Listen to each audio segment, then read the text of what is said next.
ஏய் பிபி, சாரிடி, நான் திடீர்னு ஊருக்கு போயிட்டேன். ஆமா, அந்த மேக்கப் மேன் கிட்ட சினிமா மேக்கப் போட்டுக்கிட்டியா? என்னாச்சுடி, மாப்பிள்ள உன்னை பாத்துட்டாரா? என்னடி உன் முகம்லாம் ஒரு மாதிரி இருக்கு?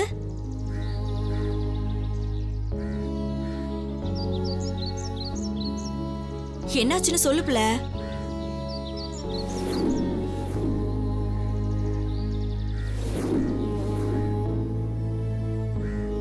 என்ன பிபி, அந்த ஆள் வந்து உன்னை பார்க்கவா இப்படி மாஞ்சு மாஞ்சு மேக்கப் போட்டுக்கிட்ட? ச்சே, எனக்கு என்ன பண்றதுன்னே தெரியல கலை. நீ எல்லாம் எப்படி மாப்பிளைய பார்க்காமயே ஒத்துக்கிட்ட? எனக்கு ஆச்சரியமா இருக்கு. என்னடி செய்யறது? நம்ம விருப்பத்தை கேட்கறதுக்கு ஆள் இல்லாதப்போ யாருக்கிட்ட போய் என்னடி பேசுறது? உனக்கு இப்படி நடந்திருந்தா என்ன பண்ணிருப்ப கலை? நான் பிறந்ததுல இருந்து எந்த வசதியுமே அனுபவிச்சதில்ல. உனக்கு செஞ்ச அளவுக்கு கூட என் அப்பா அம்மா எனக்கு செய்யலடி. இப்ப நான் கடை வச்சிருக்கிறதுக்கு ஒரே காரணம் என்னன்னு தெரியுமா? வறுமைதான். நம்ம கூட பாரதி படிச்சிருக்கோம் தெரியுமா? கொடியது கொடியது இளமையில் வறுமை கொடியதுன்னு. எனக்கு இப்படி ஒரு வாய்ப்பு கிடைச்சிருந்தா, அதுவும் தேடி வந்திருந்தா, ஒருவேளை நானே சம்மதிச்சாலும் சம்மதிச்சிருப்பேன். என்னடி லூசு மாதிரி பேசுற? என்னை பொறுத்த வரைக்கும் அந்த மாப்பிளையும் தாண்டி எந்த கவலையும் இல்லாம ரொம்ப வசதியா காரு பங்களான்னு வாழ போற வாழ்க்கை தாண்டி என் கண்ணு முன்னாடி தெரியுது. அந்த ஆளு இதோட நிறுத்தல. அவங்க ஆளுங்களை அனுப்பி நான் எங்க போறேன் வரேன்னு கண்காணிக்கிறாங்க. என் கையில செல்போன் வர கொடுத்து வேவ் பாக்குறாங்க. போனா எங்க காட்டு?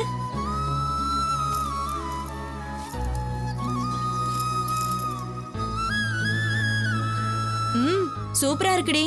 நம்பர் கூட, நான் என் கடையில இருந்து போன் பண்றேன்.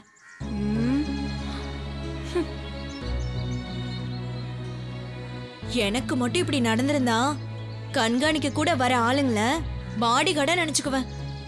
போனு எனக்கு எக்ஸ்ட்ரா கிடைச்ச வசதின்னு நினைச்சுப்பேன்.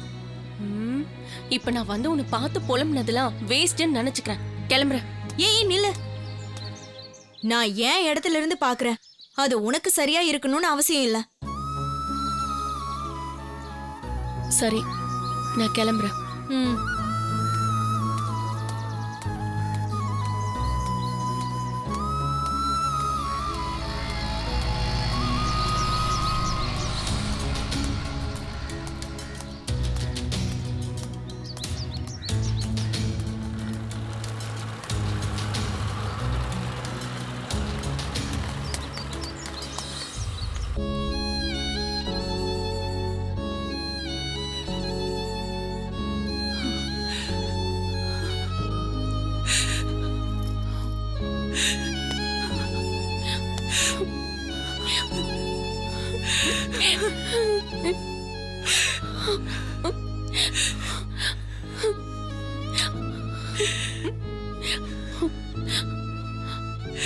ஏம்மா இப்படி பாக்குற?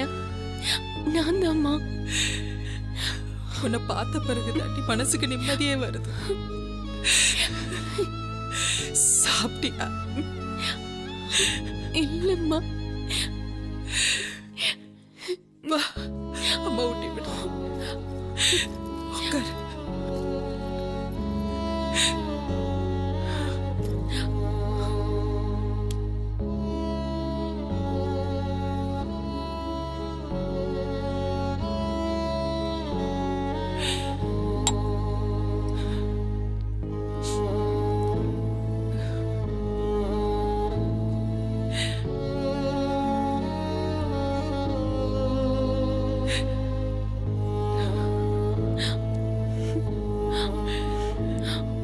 நீ சாப்பிட்டியாம்மா?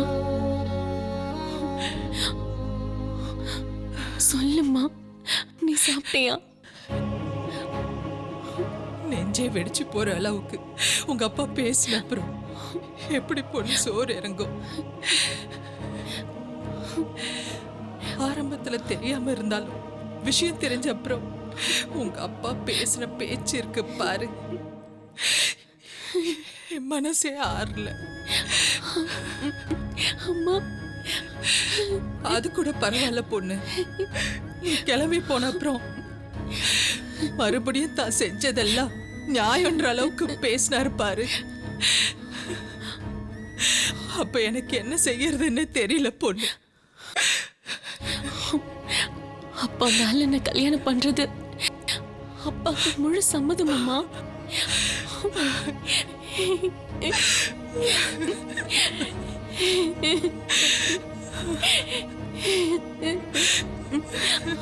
அப்பா ஏம்மா அப்படி சொல்றாரு? என்ன பார்த்தா அவருக்கு பாவமாவே தெரியலையா? நான் என்னம்மா தப்பு பண்ண? என் வயித்துல வந்து பிறந்த தாண்டி நீ செஞ்ச தப்பு. வேற எங்கேயாவது பிறந்திருந்தா இந்த கொடுமை உனக்கு நடந்திருக்காது. பிறந்ததுல இருந்து ஆத்தாவோட ஏச்சும் பேச்சும் கேட்டு கூனி குறுகி நின்ன. உங்க அப்பாவோட அடங்கி போற குணத்தினால கேள்வி கேட்க வேண்டியன்னா வேடிக்கை பார்த்துட்டு நின்ன. இப்ப என்னடான்னா எந்த மாப்பிள்ளையும் அமையல, வர இந்த மாப்பிள்ளையும் ஏன் விடணும்னு உங்க அப்பா என்கிட்டயே பேசுறாரு. நமக்குன்னு ஒரு நல்ல வாழ்க்கை இந்த ஆள் மாப்பிள்ளைய வந்துதான் அமையணுமா? கஞ்சியோ கூழோ இத்தனை நாள் அதை குடிச்சிட்டு மானத்தோட நாம வாழலையா? நமக்குன்னு ஒரு வீடு இருக்கு. இனிமேலும் வசதியான வாழ்க்கை, காரு பங்களான்னு எதுலையுமே எனக்கு இஷ்டம் இல்லை பொண்ணு. இன்னும் கொஞ்ச நாள் பல்ல கடிச்சிட்டு இருந்துட்டா நீ நல்லா படிச்சு ஒரு வேலைக்கு போயிட மாட்டியா? இல்ல கவிதா வினோத் தான் போக மாட்டாங்களா? இப்படி குறுக்கு வழியில ஊருக்கு முன்னாடி கூனி குறுகி நிக்கிறதுல எனக்கு விருப்பம் இல்ல பொண்ணு. வேலாயுதம் ஆளுங்க மிரட்டல் ஒரு பக்கம், உங்க அப்பாவோட மாற்று ஒரு பக்கம். இதெல்லாம் பார்க்கும்போது எனக்கு என்ன பண்றதுன்னு தெரியல பொண்ணு.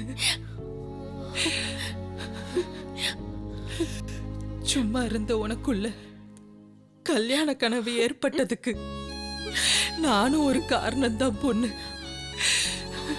ஆனா சத்தியமா அப்பெல்லாம் என் பொண்ணு பெரிய இடத்துல வாக்கப்பட்டு போறான்னு தான் அப்படி செஞ்சேன்.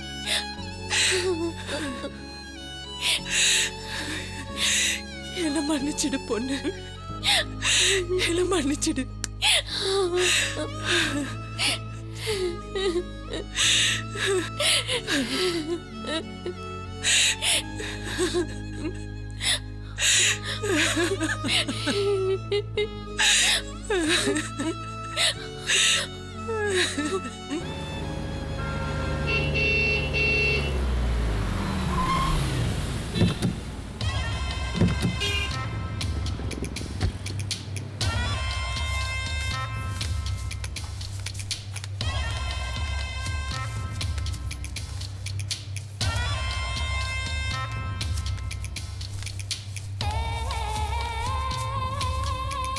ஏம்மா சார், நல்ல காஸ்ட்லியா ரிச்சான புடவைங்களா? எடுத்துறேன் சார், பாருங்க.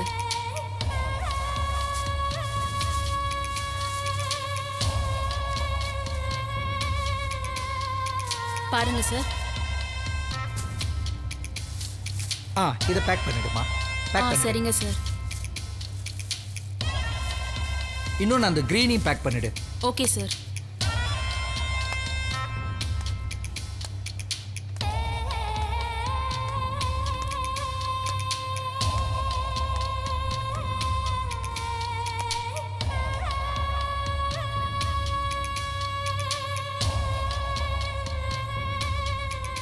ஜோசியம் சும்மா சொல்லக்கூடாதுயா. அந்த பார்லர்காரங்க சும்மா செமத்தியா பண்ணியிருக்காங்கய்யா. முகமெல்லாம் நல்லா பளபளப்பு ஏறி தான் இருக்கு இல்லையா? வாங்க வேண்டியது இன்னும் நிறைய இருக்கே.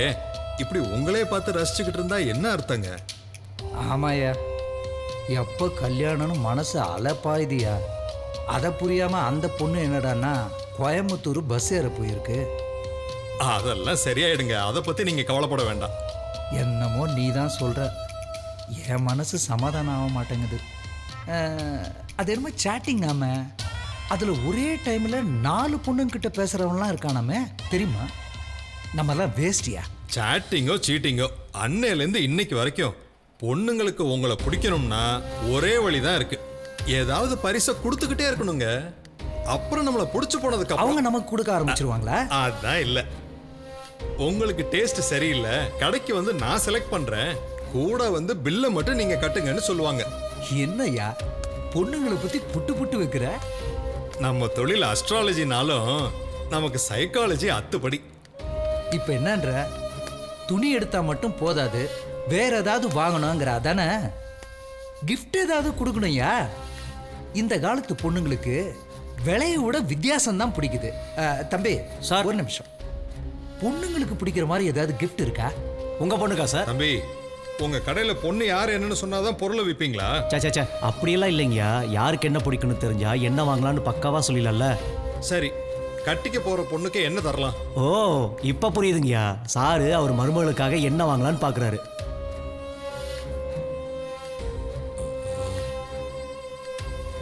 சரி விடு, இது சரிப்பட்டு வராது. நாங்க போய் ஐயா முதலாளியை பார்த்துக்கலாம். இருங்கய்யா. என்னங்கய்யா ரொம்ப கோவிச்சுக்கிறீங்க? இருங்க நான் யோசிக்கிறேன். சார் பேர் வாட்ச் வாங்கி தரலாமே, செம்மையா இருக்கும். பேர்னா அது என்ன பேர்? சார் அது பேர் இல்லை சார், பேரு. வாங்க நான் அந்த வாட்சை காமிக்கிறேன். வாங்க சார், வெயிட் பண்ணுங்க சார், நான் எடுத்துட்டு வந்துடுறேன்.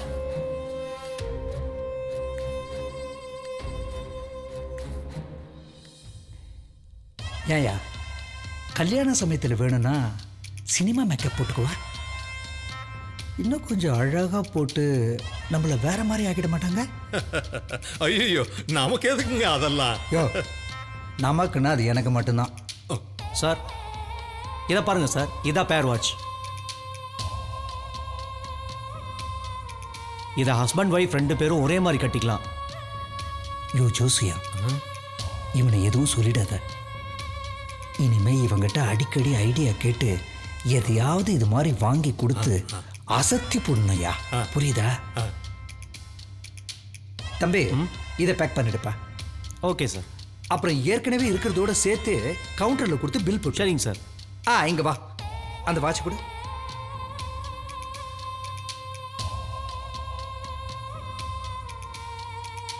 யோ ஜோசியம், ஃப்ரேம்குள்ள இப்படி வா, ஷோல்டர் கிட்ட.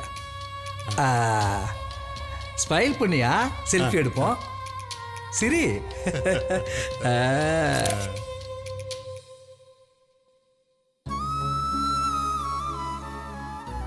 இப்போ உனக்கு திருப்தியா? நான் அழுதுகிட்டே இருக்கிறதா உனக்கு பிடிக்குமா? ம்ஹும். இனிமே நான் அழவே மாட்டேன். கல்யாணம் முடிஞ்சு காலேஜ் போனா பொண்ணுங்கெல்லாம் என்னை கிண்டல் பண்ணுவாங்களேன்னு நான் எவ்வளவு தயங்கினேன். எனக்கு இப்படி ஒரு கல்யாணம் நடந்தா இதை விட அசிங்கம் வேற எதுவுமே இல்லை. காலேஜ் மட்டும் இல்ல, என்னால வெளியிலேயே தலை காட்ட முடியாது.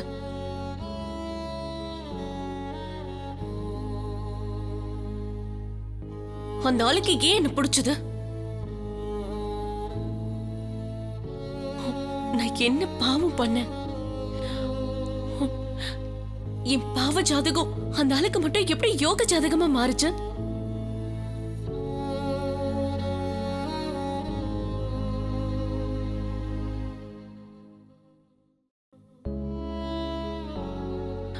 என் உருவம், நான் பிறந்த நேரம், பிறந்த இடம் எல்லாமே தப்பா? இல்ல சின்ன வயசுல கவிதா சொன்ன மாதிரி நான் வேற எங்கேயாச்சும் பிறந்தனா?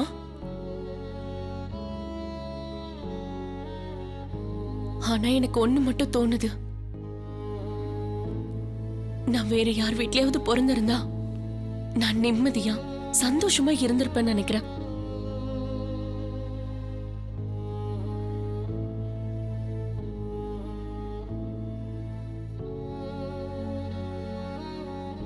பேபி, ஏன் இப்படி உட்காந்துருக்க? வா வெளியே.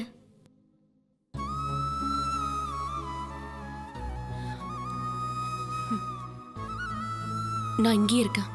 நீங்க 2 பேரும் இப்பதான் வந்தீங்க, போய் சாப்பிடுங்க போங்க. அக்கா வாக்கா. பேபி, சும்மா நடந்ததே நினைச்சிட்டு இருக்காத. எல்லாம் நல்லபடியா நடக்கும். ஆமாக்கா, கவலைப்படாத, வா. பச்சா, நீ போய் சாப்பிட போ.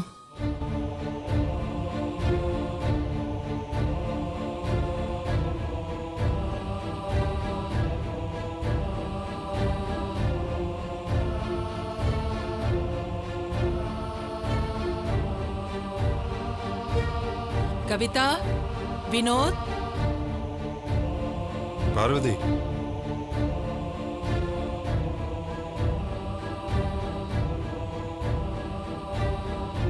கவிதா, கவிதா, பிபி உள்ள இருக்கல?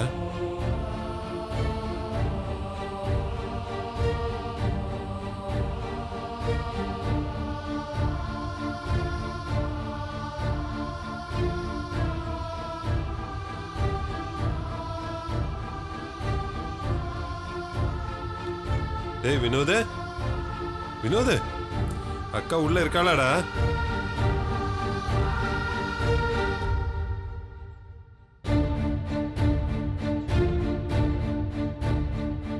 அவ காலேஜுக்கு போகாம இன்னைக்கு கோயம்புத்தூர் பஸ்ல ஏறி உட்காந்துட்டா.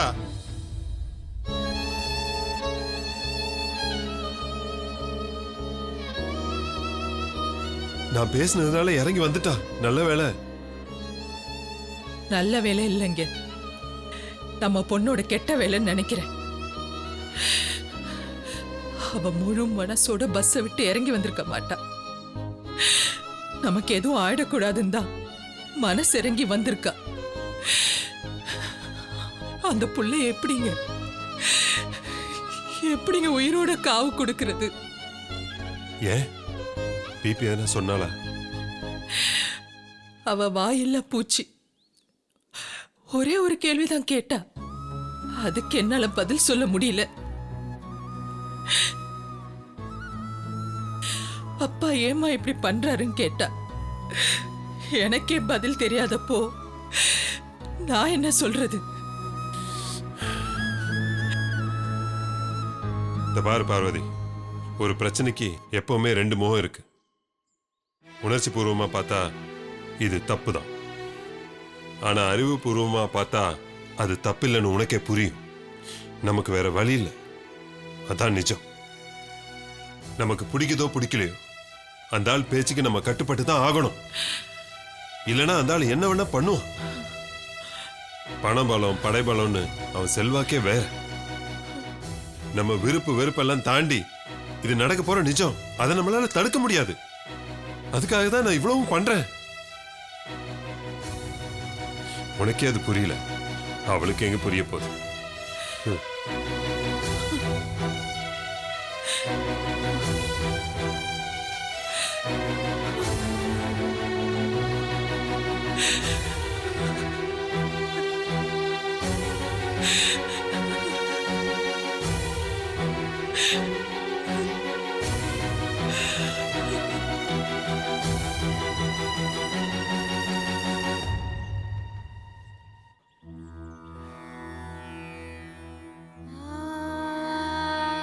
பிபி,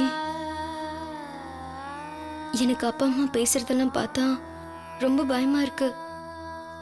ஆனா ஒன்னே ஒன்னு சொல்றேன் பிபி, தயவு செஞ்சு நீ எனக்குன்னு வினோத்துக்குன்னு யோசிச்சு எந்த ஒரு முடிவும் எடுத்துடாத. உனக்கு என்ன பிடிக்குதோ அதை நினைச்சு முடிவெடு. முடிவெடுக்கிற நேரம்லாம் தாண்டி போயிடுச்சு கவிதா. இப்போ மற்றவங்களுக்காகவாச்சும் எனக்கு பிடிக்குதோ பிடிக்கலையோ பிடிக்கிற மாதிரியாச்சும் நடிச்சுதானே ஆகணும். நம்ம அப்பாவும் அதை தானே எதிர்பார்க்கறாரு. அப்போ அந்த வேலாயுதத்தை கல்யாணம் பண்ணிக்க போறியா? இந்த நிமிஷம் என்னை சுத்தி என்ன நடக்குதுன்னு எனக்கே புரியல. யாரை நம்புறது நம்பாம இருக்கிறதுன்னு ஒண்ணுமே தெரியல. ஆனா என் கல்யாண விஷயத்துல என்ன முடிவு எடுப்பேன்னு எனக்கே தெரியல.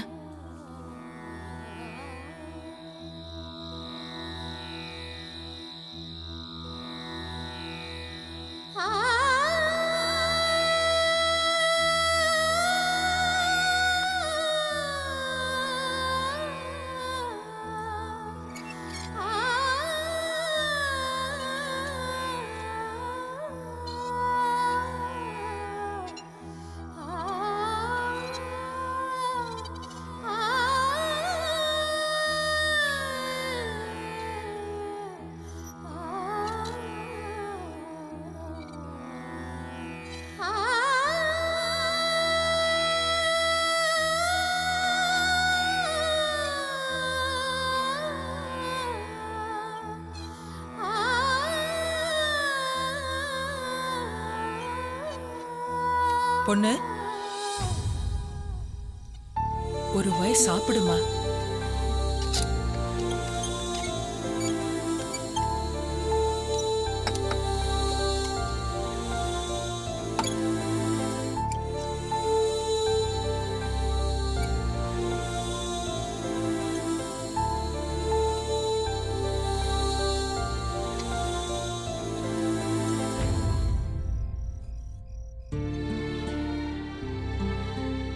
என்னம்மா ஏன் அப்படி பாக்குற? இல்ல, கூப்பிட்டதும் சாப்பிட வந்துட்டியேந்தா ஆச்சரியமா பாக்குறேன். மனுஷனோட தீராத நோயை பசி தானம்மா. இப்பெல்லாம் யாராச்சும் இறந்து போனாலே எதிர் வீட்டுல போய் சமைச்சு சாப்பிட்டு வராங்க. எனக்கு என்ன ஆச்சு? துக்கம் கொண்டாடுற அளவுக்கு நான் நல்லா தான் இருக்கேன்.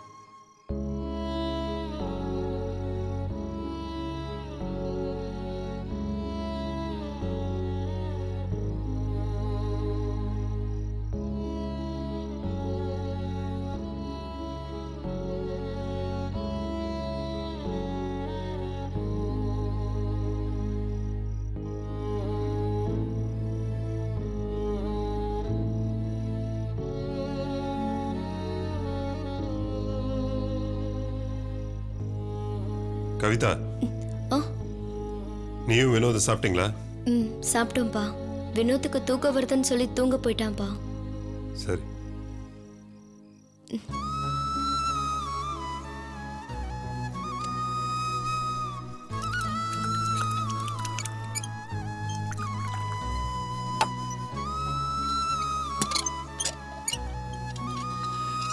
பாப்பா, ஒரு நிமிஷம். உன்கிட்ட ஒரு விஷயம் பேசணும். சொல்லுங்கப்பா. புதுசா சொல்ல ஒன்றும் இல்லைம்மா. எப்படியோ இந்த விஷயம் நடந்து போச்சு. எனக்கு தெரிஞ்சதும் நான் உடனே வந்து உங்ககிட்ட சொல்லாதது ஏன் தப்பு தான். ஆனா உண்மை என்னன்னா, நடக்க இருக்கிற இந்த கல்யாணத்தை யார் நினைச்சாலும் தடுக்க முடியாதுன்ற உண்மையை நான் வேலாயுதன் சார்கிட்ட போய் பேசினதும் தெரிஞ்சுக்கிட்டேன். ஆனா அதை அப்பவே சொல்லி உங்க சந்தோஷத்தையும் சேர்த்து குலைக்க எனக்கு விருப்பம் இல்லை. அதனால தான் அமைதியா இருந்துட்டேன். வேலாயுதன் சார் பண்றது தப்புதாம்மா.